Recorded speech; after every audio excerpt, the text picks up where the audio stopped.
বান্ধিলা বেটি শংকৰ গুৰু কি নামে বান্ধিলা বেটি তোমাৰ গীতে মাতে কবিতা সুৰেৰে আমি অসমীয়া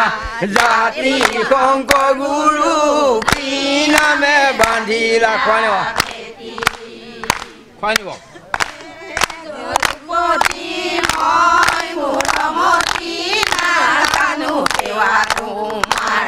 শংকৰ গুৰু কি নামে বান্ধিলা বেটি শংকৰ গুৰু কি নামে বান্ধিলা বেটি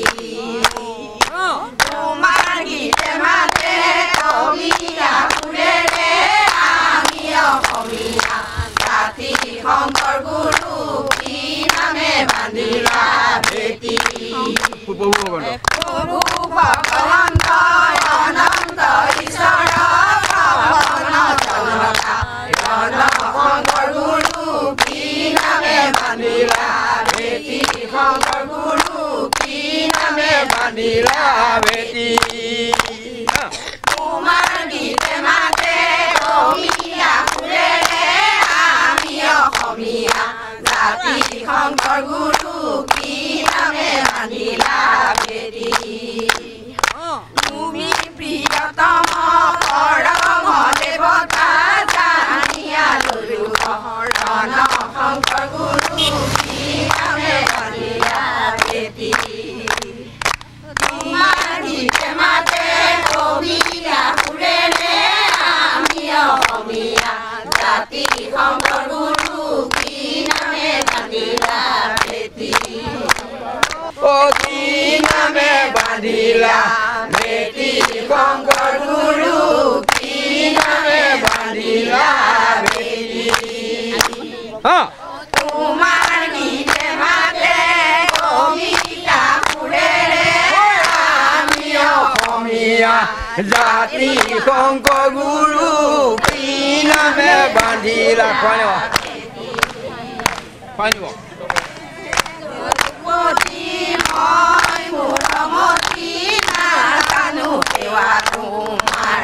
শংকৰ গুৰু কি নামে বান্ধিলা বেটি শংকৰ গুৰু কি নামে বান্ধিলা বেটি তোমাৰ গীতে মাতে কবিতা সুৰেৰে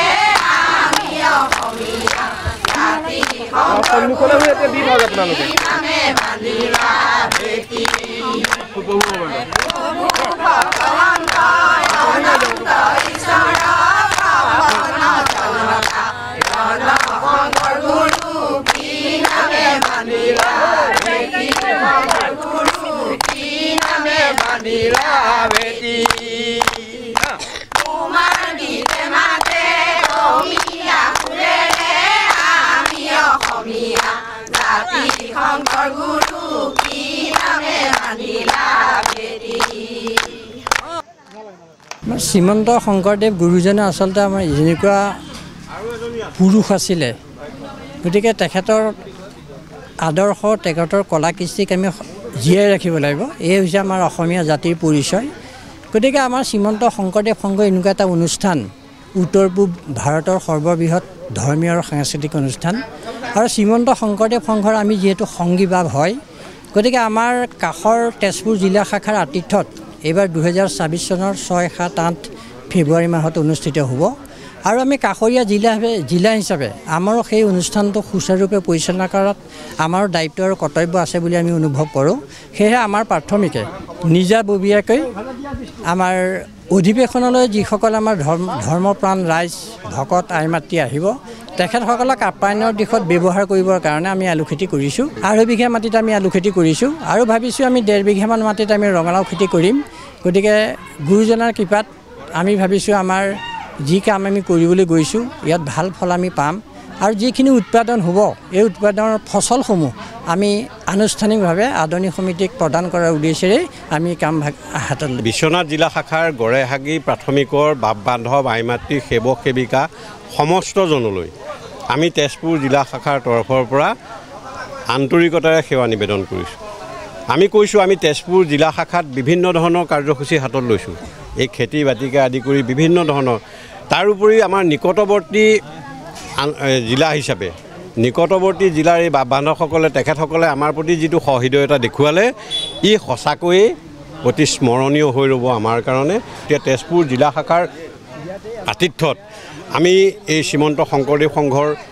সপোনৰ যিভাগ অধিৱেশন ৯৫ সংখ্যক অধিৱেশন ৬, ৭, ৮ ফেব্ৰুৱাৰীত অনুষ্ঠিত কৰিবলৈ ওলাইছোঁ ইয়াত কেৱল তেজপুৰ জিলা শাখাই এই আতিথ্য বহন নকৰে ইয়াত আমাৰ নিকটৱৰ্তী জিলা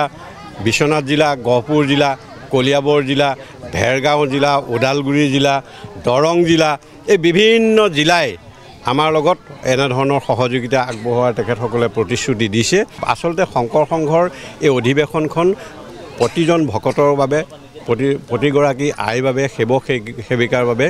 আচলতে অতি প্ৰাণৰ অনুষ্ঠান গতিকে ইয়াত আমি ভকত সেৱা কৰিবলৈ গৈছোঁ অধিৱেশন মানে আমি ভকত সেৱা কৰিম গতিকে ভকত সেৱাত আমি কেৱল আমাৰ জিলাখনেই যে জড়িত হৈ থাকিম তেনে কথা নহয় ইয়াত সকলো বাপ বান্ধৱ জড়িত হৈ থাকিব আজি শদিয়াৰ পৰা অহা